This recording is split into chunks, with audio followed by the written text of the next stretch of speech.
Thank you for being with us here tonight, Mr. Mentor. Elections are just around the corner. All of us here, we are 30 or below 30, first-time voters, some of us second-time voters. Well, really, there are a lot of burning questions in our mind. For starters, I would like to say, with all the walkovers, perhaps the walkovers, and also what seems to be political apathy among the population, why are elections important for Singapore today? Well, if we didn't have elections, and MPs and ministers do not have to renew their mandate, then you're going to get complacent, and you become feeble, and you become corrupt. Mr. Lee, you said that it's important for MPs, elections are important because MPs need a mandate. But the fact of the matter is, a lot of MPs don't have the mandate. In the last election, only 7 of 20-odd new PAP candidates actually got voted in. Let me correct the public impression of that. The fact that you don't have an opposition means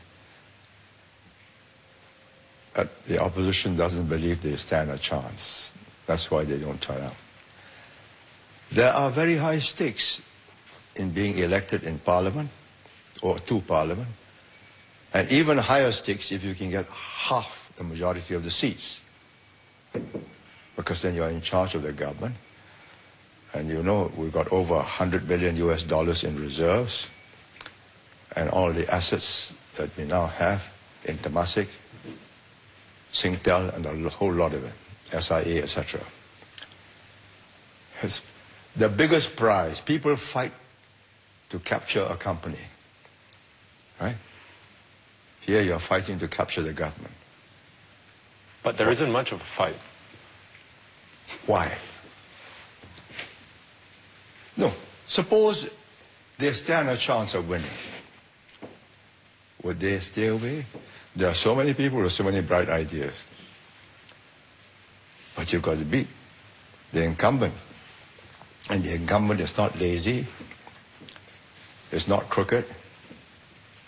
It's not inefficient. And it's vigorous. Very few parties have lasted, as we have, the PAP, since 1959 in government. That's 47 years.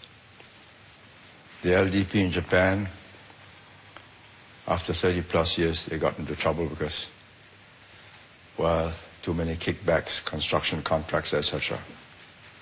We run a clean ship. No grease. But quite aside from the fact that, the government is efficient, the party is clean, but you've also erected all kinds of barriers of entry for the opposition. And one barrier is the GRC. Is it really necessary for Singapore to have GRCs?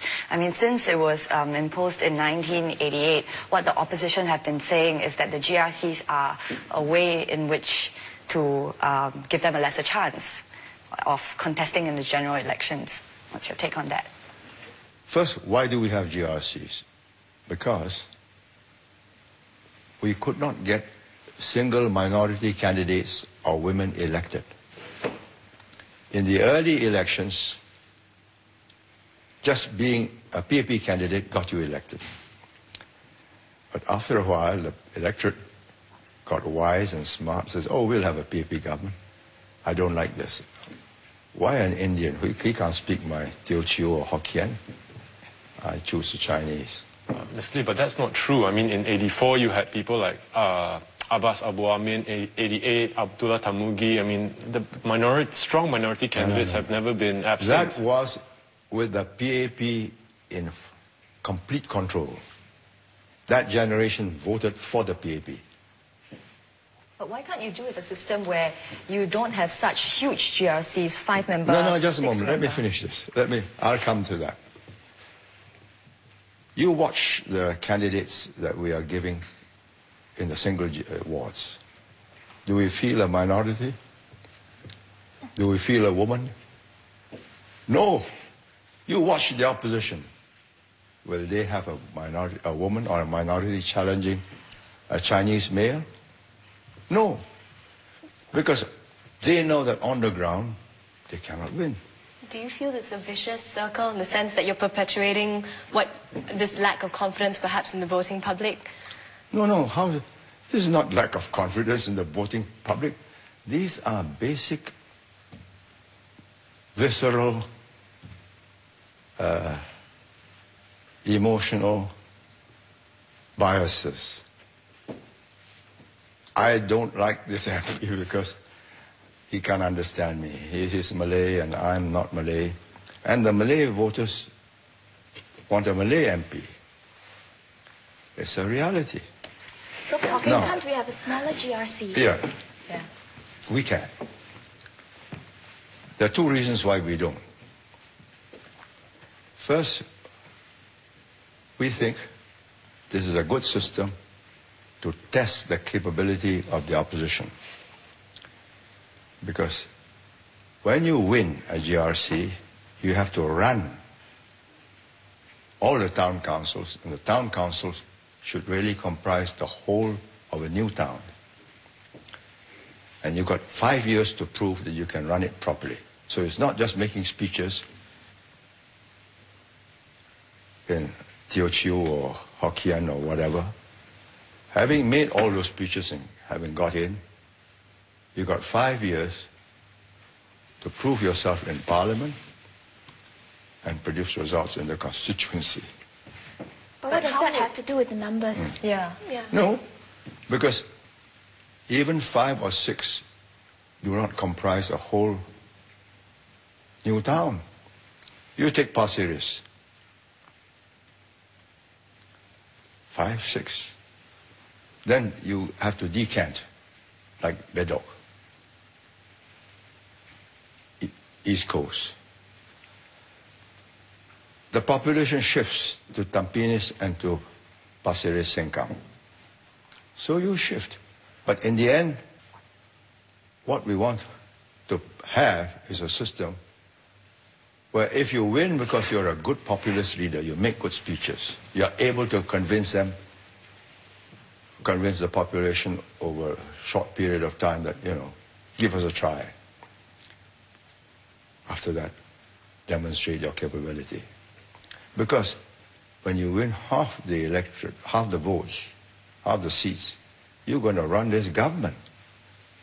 Talking about minorities. Even when they do win the constituencies and control of the town council, there is an absolute limit as to what they can do because they don't get the same government grants, the CIPC funds for upgrading and other such project improvements. Just a moment. We are not saying they will not get the grants. We are saying that we give the grants and look after the constituencies that voted for us first. The reality is that Mr. Lau Tia Kiang in Hougang has had control for a long time, and he hasn't had. You're quite right. The reality is that Potong Pasir and Hougang will have to wait their turn at the end of the queue. It's as simple as that. No, ask yourself, does any government help the opposition to displace itself? Is it the business of the government? You watch the Malaysians. When they lose Kelantan and Terengganu, they close the oil funds for Terengganu. Mahathir says, no, this goes to the center. Kelantan, they deprive it of development funds. So, you mean to tell me in America or in Britain, they give benefits to all constituencies equally? At the same time, or worse, favor the opposition? No. You favor your supporters because you want to retain them as your supporters. So how much does the PAP want to win back Potong Pasir and Hougang? You heard what the Prime Minister said.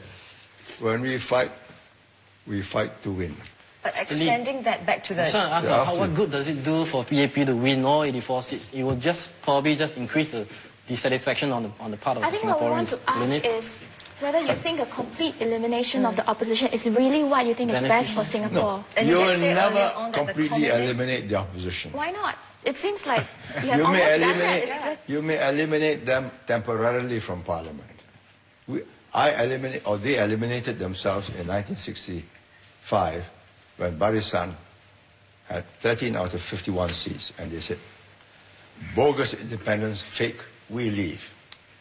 So we fielded in all by-elections, And from 55 to 81, in 3 elections, we swept the polls with opposition. So But Mr. Lee, is that the state that you really want, Singapore politics to have? Because Well- bearing in mind that your GRC system results in walkovers, you have a young generation of people who really don't care about politics, A, or B, they are even fearful. If they do get to vote, they are fearful. You're talking about old people and young people who are fearful to vote against the PAP. So is this the system that we really want? Are you fearful to vote against the PAP?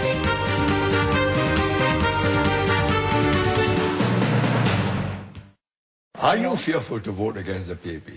Perhaps, yes, honestly, a little bit. Why? Tell me why. What will happen to you? How will we know that you voted against us? You don't know, you be a Listen. I think we all know the answer to that. can we just like No, let's pursue this Okay. because I'm afraid. Yeah. You tell me you've gone through O levels, A levels, university, working in 938 Live, and you're afraid if you vote against the PAP, something will happen to you?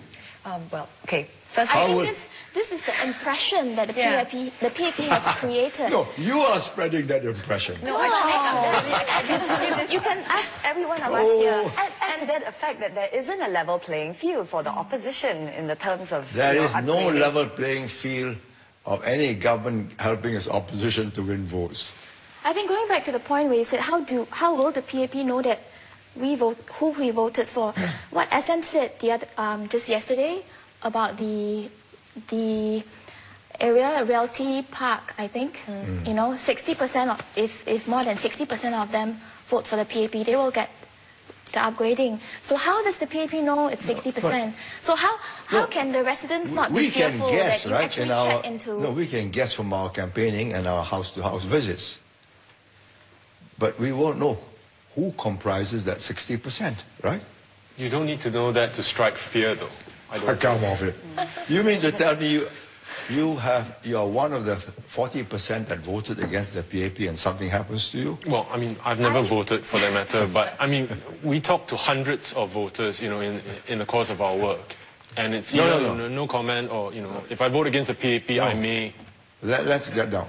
What are the hundreds of voters? You name the hundreds of voters, a few of them, tell me. Well, I mean, I can't name them No. by name. No, but, no. You tell me who you have spoken to and they say we are afraid to vote Well, against the a few PAP. weeks ago, the Straits Times did a report. We polled 100 voters. No. Mr. Lee. Never mind the Straits Times poll. You made a statement just now. Look, I started life as a cross-examiner, right? You made a statement just now that I spoke to 100 persons and they were all afraid. I said, name them. Tell me who. Why should I name them on No, national therefore television? you tell me it's not I spoke to them. Straits Times carried a poll. Did you carry out the poll? I was one of the reporters. No. Who Did you carry out the poll? Yes, I did. How did you carry out the poll? We went out and we asked 100 voters what they thought. How many voters did you ask? Well, we had to get more than 100. How many voters did you It ask? was about 120. You yourself personally. I spoke to about 40. Yeah. You spoke to 40. And did they tell you that you noted down? I have Their answers? Yes, I do have most of their names, yeah. Some of them didn't want to identify themselves. No. What did they tell you? Well, they said, we asked them, who do you think will win? We're not asking you what your vote is, but, who do you think will win in this coming election? And some of them said, it's hard to say. Some of them say, I think Lau Tia Kiang still has, enough to hang on.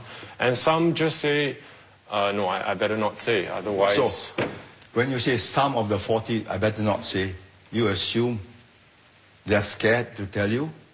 Yeah, because they say, it's not something that you can prove in a court of law, but it's something you can you are sense. making... Mr. That Lee. is the point I'm saying.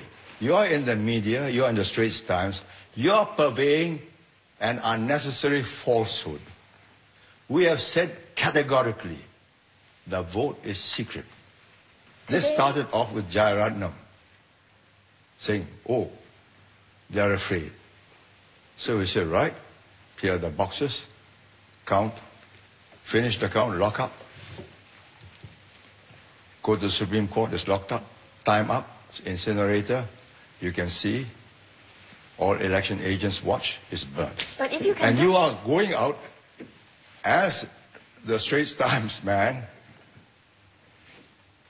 How many said we are afraid? They didn't tell you we were afraid. They just said, no, I don't want to say something. And on that you say, you started off with a statement, over 100 told you they were afraid. No, I didn't say that. You said that. It's on. Please. I haven't lost my memory. We can go back on the tape. As I told you, I allow my grandchildren to speak back to me. But from time to time, when they are out of bounds, I put them down. And when you make that statement without any evidence, I have to put it to you, get to the bottom of it. And you interviewed not 100, but 40. And a few of them said, oh, I'd rather not say. And therefore you assume they were afraid. How are they afraid? Because we terrify them. Isn't it your job to say there's nothing to be afraid? Are you afraid? Surely you're not. But Mr. Lee, many people out in the streets don't buy the argument behind the large number of GRCs. Neither same logic, same thing, same situation behind the electoral boundaries, the election deposit. No. We just think that the PAP is playing with unfair rules and is power crazy. What do you have to say about it? Let me tell you what I would do if I were the opposition. Right? I would first contest a single seat and win, which is possible. Deng Hao Dung did it. Chen Nong-chien also did it. Chiam, Low Thia Khiang. I did it in 1955. From that one single seat, I expanded my base. I built up a following in the unions. I built up a following across the country through my speeches in Parliament and the positions I took that proved to be better than the positions taken by the Prime Minister of the time. Mr. Lee, but or how the will Chief you... Minister. No, how... let me finish. Having done that, I will then find 4 or 5 equally capable people. And I will choose a GRC and I say, look, you compare them, compare us. And with the ground in Singapore as it is, wanting an opposition, we know that. All of you want an opposition, right? Not true. You're young, you want to vote, you want to see a fight in Parliament. You want to see the heat and dust of a clash in the arena. Well, if they're any good, you will vote for them. But Mr. Lee, can I just add in, Mr. Lee? I do not think that we as young people want to see necessarily a fight. I think what we want is to have a choice. What we want is political vibrancy. What we want is a media that could reflect both the views of the opposition as well as the ruling party fairly. What we want is to see that, you know, the opposition is being given a level playing field. What we want is fairness in the political sphere. Let me pause there. I've told you my training is that of a lawyer, right? What is there to prevent you from giving Low Thia Khiang and Chiam See Tong full coverage? Self-censorship. A lot of that exists. No, come on now. Yeah. You can see his speeches in Parliament. They're all in Hazzard, word for word. On important occasions, his questions and answers are telecast. He can build on that. But where is the substance? As the Americans say, where is the beef? Little tactical points here and there. Where is the alternative to the policies we are following? I'll give you a simple illustration. Look at their manifesto. I mean, this is ad nauseum. You know? Abolish GRCs. Abolish grassroots organization. Abolish the elected presidency.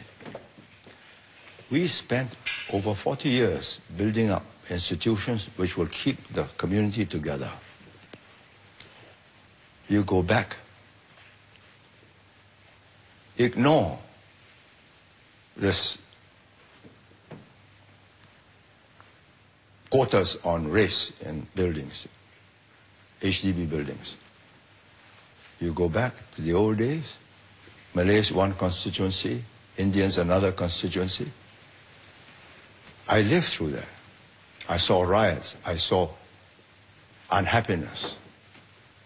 And we made a critical decision, starting from 1965 as we rebuilt Singapore, that we will have a totally mixed up population. The population will live with each other, go to the same schools, go to the same shops, go to the same community centers, same playing fields. I think that was the right decision. But once we did that,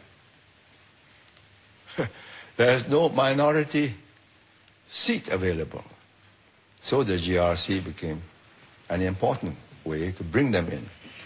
Now let me say why it is dangerous to go back to the old. We can still go back if we want to. We just remove the race quota. And I think within 3-4 elections, you'll have Malay constituency, Indian constituency, because it's a natural bias, proclivity to have people of the same kind. So if I'm short of curry, I just go next door. So are you saying that all these rules that exist to create an unlevel playing field is for a good reason, and it does not exist just to keep the opposition weak? If it does us harm, we would never do it. It does us good, and it will do the opposition good to be able to win and prove themselves. Mr. Lee, But personally, you can do it with a smaller GRC. I've told you, I can, if I were Low Tia Kiang, therefore I suggested to Low Tia Kiang and Chiam in a straightforward way. Chiam has been there 20 years. Low Tia Kiang has been there 15 years. He's had all the exposure in Parliament. Take on a GRC, but watch whether he will do it or not. But you've taken all the people and impose such unfair rules that it's... I have taken all the people, I've taken all the capable people, right, to be our candidates. The problem is, he cannot find capable people to match the PAP.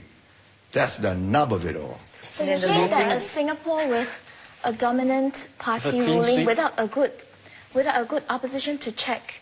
So would you say the opposition at this moment is unnecessary then? Oh, I do not say, I've not said that, and I've never said that.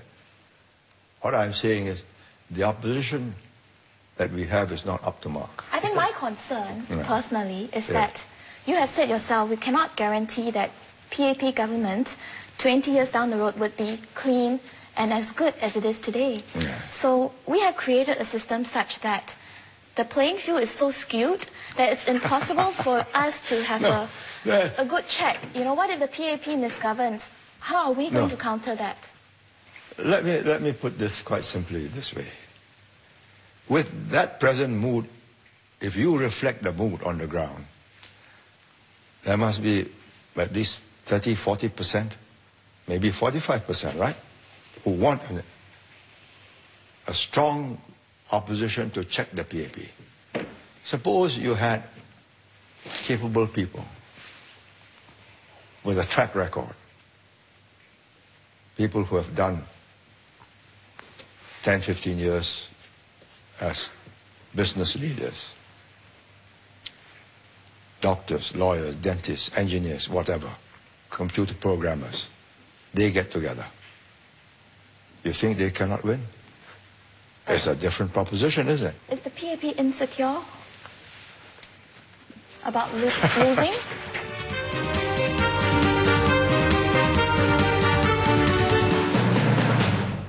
PAP insecure about losing? Every time we go to election, we must feel insecure, or you sit back and believe that the votes will come. I think the PAP has very little to be insecure about. It's got the quality candidates, it's got a really great track record. You know, it has shown every Singaporean can see for themselves what the PAP has done. So is it really necessary to impose restrictions on political blogging, on podcasts? No. Political blogging and podcasts, why do we stop it? We think that an election should not be something you package. You're selling the candidate as a product. Isn't that what PAP is doing too? No. Why didn't you let voters decide? A podcast is not a face-to-face conference. If you were writing an article, you wouldn't today, we would have had this exchange, right? You write the wrong piece and I write a letter to the press and we ding-dong. But because we are face-to-face, I pointed out to you that what you made, the first statement, you spoke to over 100 students. No, I can't let you get by, you know. It was a misrepresentation of the facts. Then you say, I interviewed 40. Then I said, how many who were afraid? None. Ma'am, why can't a you few use the said- same forum No, and no, rebut no. then? I mean, why can't you, someone blogs, why can't you blog back and let voters decide? I think the reason why they're doing this is because they do not have any other platform. And I think the reason, to add on to that, I think it's not just important in itself to have these blogs and things, but the implications they have for building a civil society. Granted, we lack that. And the mindset in Singapore seems to be such that, oh, I'll mind my own business, make my money, and leave the politics to the politicians. And in that sense, the implications are scary for nation building. When you talk about nation building, because you have people who have this sentiment, they do not really care about the core of the nation, which is who governs my country. People, my friends have told me, I'm going to the votes for the first time, but why vote? I know who's going to win anyway. So when people do not care about having a voice in who governs the country, how can then you build a sentiment that bonds them emotionally to the nation, to build a nation, to give them a sense of emotional connection, engagement with the country? No, you're putting a thesis which I find completely unfounded. You mean to tell me that what's happening in Thailand or in the Philippines is bonding the people into a nation or dividing them? To put it another way, maybe, Yeah. bearing in mind the unlevel playing field, bearing in mind the numerous walkovers, all the restrictions regarding podcasting, etc., how does a PAP win, when it happens, signal a strong mandate for the party? The very fact that we are not challenged is a pretty strong mandate. Why have they not challenged me for the last 3 elections? I'm old. I'm not so active as before. But I'm still fairly effective, right? And my ground knows that I'm effective. Why do they know that? Because they see me. They see their lives improve. I've got an organization on the ground that makes sure that they are attended. And I make sure that I got people who are looking after them. So, my not being challenged in 3 successive elections is not because I have no mandate. It's because nobody believes they're likely to win. So, let me finish it. So I'm taking in this time 3 new candidates. One of them will be a potential minister. I would welcome a contest. But if there's no contest, let me tell you that he will turn out to be like another Kobun one. In 4.5 years, he will prove himself. And then Kobun one goes to Sembawang, and everybody knows he can deliver. Mr. Lee, but I believe that the lack of competition is due to a lack of level playing field. Singapore always believe in fair competition, right? So where does this fair competition comes in the elections itself? You know, I was told by D.N. Pritt, he was a communist MP. I brought him out here to defend some socialist club students for treason. And he said, the capitalists are most unfair. So every time election comes, he finds all the halls already booked. And in England it's cold. In winter you can't have an open air meeting. So the Conservatives and the Labour Party would have blocked out all the halls. So they got to use tiny little rooms. And all the media was blocked by either pro-Labour owners or pro-Conservative owners, and they only had the Daily Worker with a small circulation. There is no fair playing field between political parties. It's as simple as that. I came in, first election, PAP, we won 3 seats. Plus 1 independent who joined us, 4. Was it fair? I had the whole media against me. Straits Times, Cao Bao. No, not Cao Bao. Nanyang Shangpao. Xingzhou Zhibao. Why am I so strong against the media? Because they tried to put us down. They twisted everything I said, that I was a communist, but they knew I wasn't.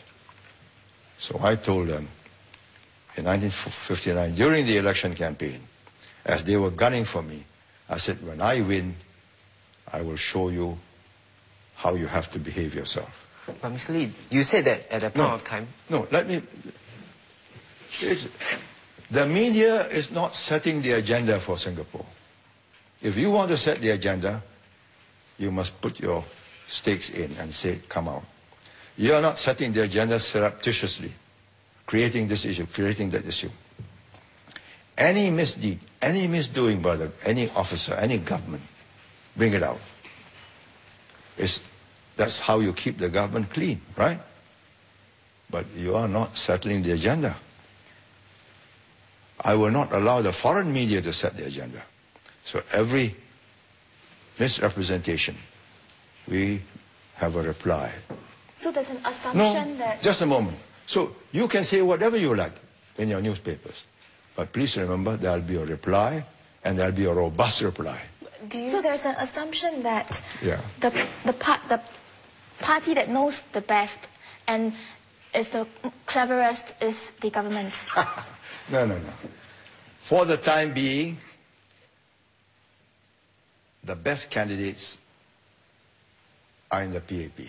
Are you not worried, though, given the political apathy that we're seeing, especially among the young? I think there's really two groups of young... How can you talk about political apathy? There's really 2 groups of young people. You are so agitated by it all. But there's no apathy. But that's us. And for every one of us, there's 10 more out there who don't know. I've seen people who are in polytechnics and universities, they don't know who their prime minister is.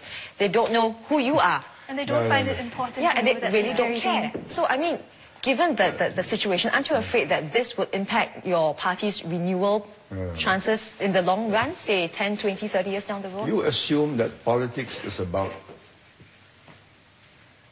elections and election contests. I do not see politics that way. If you look up a dictionary, I think the best definition of politics is one I found in an American dictionary, which said, the art or science of government or governance of a country and how it runs its internal and external relations. Now, that's a very abstract concept. Translated in real life, it means, how is my life affected by the government? Do I have a job? Do I have a home? Do I have medicine when I need it? Do I have enough recreational facilities? Is there a future for my children? Will they be educated? Will there be a chance to advance yourself? If you do not have any of these things, you're going to find agitation. You have no recollection of this because you were not born. But in the 1950s and the 1960s, Singapore was in a state of agitation every day. You look up your old Straits Times and Xingzhou Zhibao, even our archives. Look at the riots, the go-slows, the strikes. Why? No homes. Half the children were not in schools. 14% unemployment and underemployment. Pirate taxi drivers. No job. So I take a car, pay no license, no insurance. You take your chances, come in, I give you a ride. 50 cents, 20 cents, and so on. Hawkers all over the place. Today, over 40 years, we have transformed it because assiduously we attended to the politics of life. That's what it's about. What is the future? Can you, if I can have another political party, you can have another political party to look after you the way the PAP has, I say, my job is done, finished. I can go home and sit back and read the books I want to read. So how long do you think Singapore can survive without the PAP in power? Once the PAP goes soft, it will be displaced. How long? I hope it never happens, but if it happens, it'll be displaced. Mr. Lee, what is your yardstick for measuring what is a quality candidate, and why do you say that the opposition has no quality candidates? If you can't answer that, you are in the International Chamber of Commerce? Singapore International Chamber. Singapore. If you don't know what a quality person is... But what is your definition of a quality candidate? It's obvious. You just look at our candidates and you see competence, but integrity. Are they your first choice candidates? Are they the best that you can get, or are they the second tier after the first choice has refused to come enter politics? They're the best that you could find. Some of the first tier accepted. Some says, no, not this time. I've got growing up children. And if they come out and contest... So when will you think of stepping back and retiring, not contesting another election?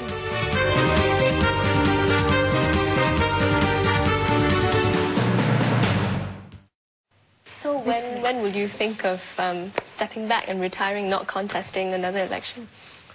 The moment I'm no longer of use to the government and to the constituents that I serve.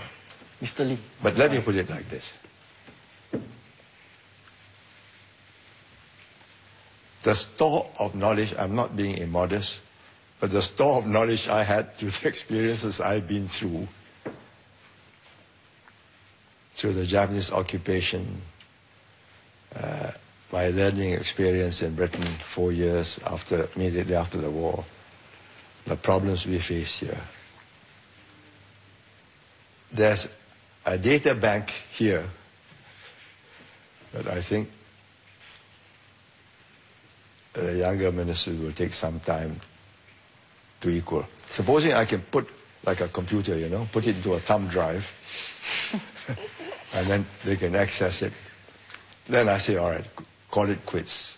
But many say you're still pulling the strings from behind. What do you have to say about it? Many say because you're still in power, you're still in politics, there's always that perception that you're pulling strings from behind. What do you have to say about it? Why not just quash the rumors once and for all and step up of politics and enjoy? Would you like me to step out of politics? No, I mean, I'm just conveying the message. No. I'm asking you a simple question. Would you like me to step out of politics? You could still contribute outside of politics. Why not just stay as an MP, not as the MM, and still contribute to the ward? Let me answer that question. There are things which I can do as a minister in government, which I believe, and the Prime Minister knows it, and the senior minister, and I think the cabinet ministers also know, that no other person can do. It's as simple as that. So it's worth the rumors' existence then? I mean, because of the work that you can do in the cabinet, is worth with do you think it detracts hearing all these rumors? Confidence in second and third generation? Do you believe for one moment that my son, and before him Goh Chok Tong, my son is 53 years old, 54 coming on to, hasn't a mind of his own? He needs me to whisper how to answer, how to plan the future. He didn't need me to decide his career. He chose to join the SAF on his own. He chose to go into politics on his own, discussing it with Goh Chok Tong, who was Minister of Defense. He asked me. I said, think it over carefully. He just lost his wife in 84. Wife died in 82. I said, you're going to make it very difficult for yourself getting another wife because you had 2 young children. This is not a joke. We are not running this for ourselves. If we were, Singapore wouldn't be what it is. And let me tell you this. If what you say is reflective of your generation, then I'm a bit sad. But the generation that grew up with me, those over 55 are still 35% of the electorate. Those over 40, the 55 are 25% of the electorate. They are 60%. I think you take a poll of that generation and see whether they think I should step down. Mr. Lee, speaking about the future, right? Do you think that there will be a lack of political revival or leadership revival in the future because Singaporeans are getting apolitical? Singaporeans cannot get apolitical. What is political? Mr. Lee, if let's say this year our elections is not compulsory, let's say people could vote if they want to, how many people do you think will go to the votes? Let's just say there are no votes cast except for the few contested areas, right? Have they become apolitical? Politics has got to do with your life, your future. Just a moment. Your life, your future. Things go wrong, you have no future. Correct, Mr. Lee, but things have not gone wrong.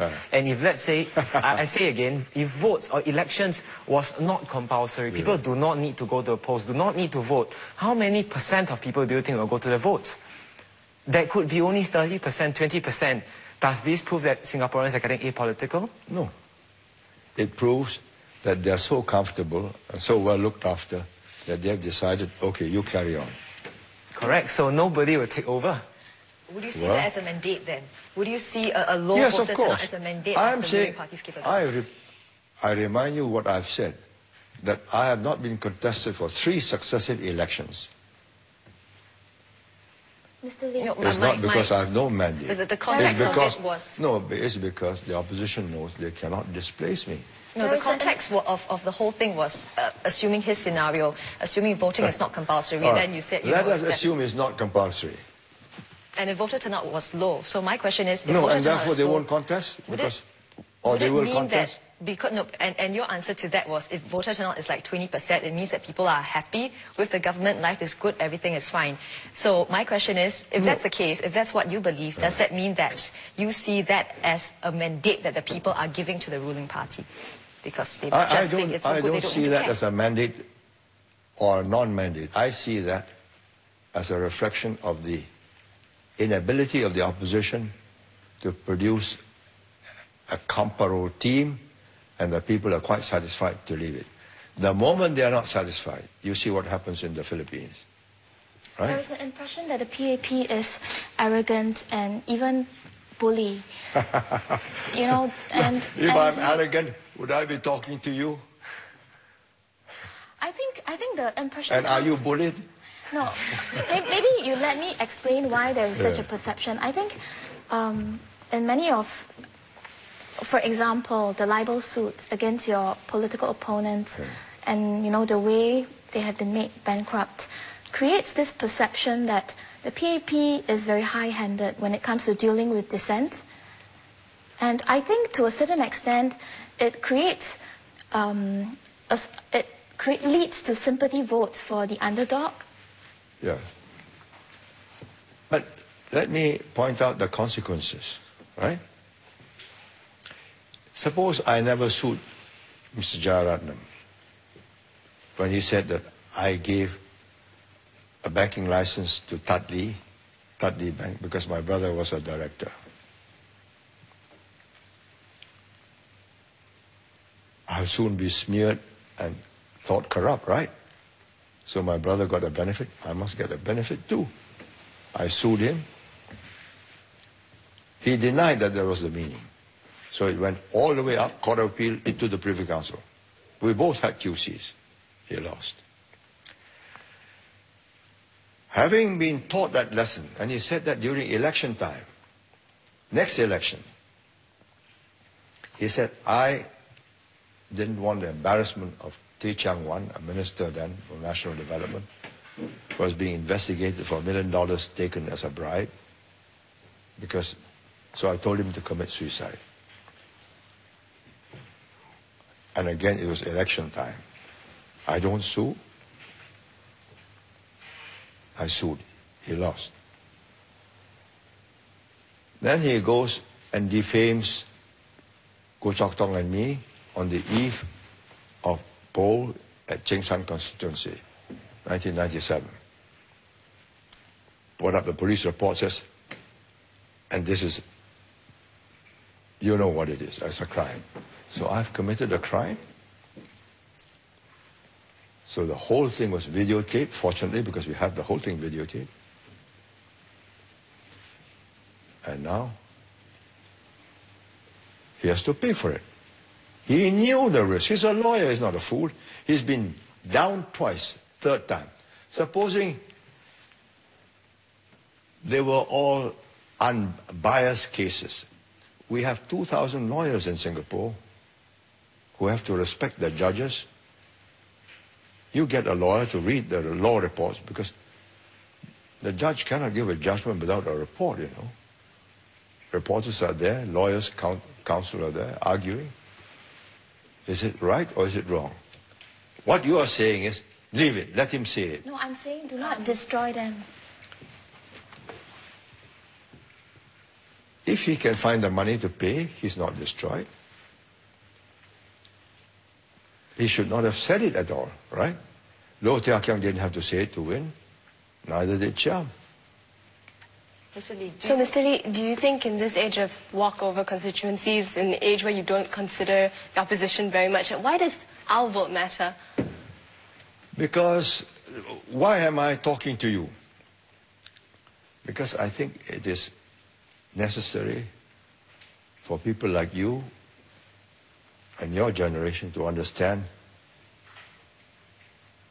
that this is not a business of just voting or not voting. That politics has got to do with your life, your job, your home, your Medicare, your children's future. Suppose it goes wrong. You don't need to go to do political science to know that something has gone wrong, right? So it is necessary for you to understand that we are determined to maintain good government in Singapore. Without good government, we will rapidly go down. We have put in place a system which requires those who want to take over the government to be able and competent. So we locked up the assets. If the assets are not locked up, Loh Tia Kiang can say, oh, Cheng Hu Wu Chi, we will spend. Government has money. Why is it? I give you free bus fares, I give you cut down electricity rates, etc., etc. The money will disappear, no time. And the people will say, yes, yes, that's right, give it to us. But these are funds we have accumulated over the last 40 years and multiplied them for, we've got no oil, no gas, no timber, no whatever. This is it. There's a fallback for our currency, for our future. Without this, without a good government, Singapore will never be put to... Once a bad government gets in, as I said, we may be able to last one term because of the double key. But the second term, if a man is really good enough and win, he'll change the president to have his old man as president, and everything will be spent. Mr. Mentor, thank you for your time with us tonight. On behalf of all of us, I think we're really grateful that we got to go through all these difficult issues with you. Thank you. I hope I've enlightened you on why we do what we do. It's not for the fun of it. It's for a very serious purpose to ensure a good government for Singapore, and that an opposition, when it gets in, will be equally good. Thank you, Minister. Thank you.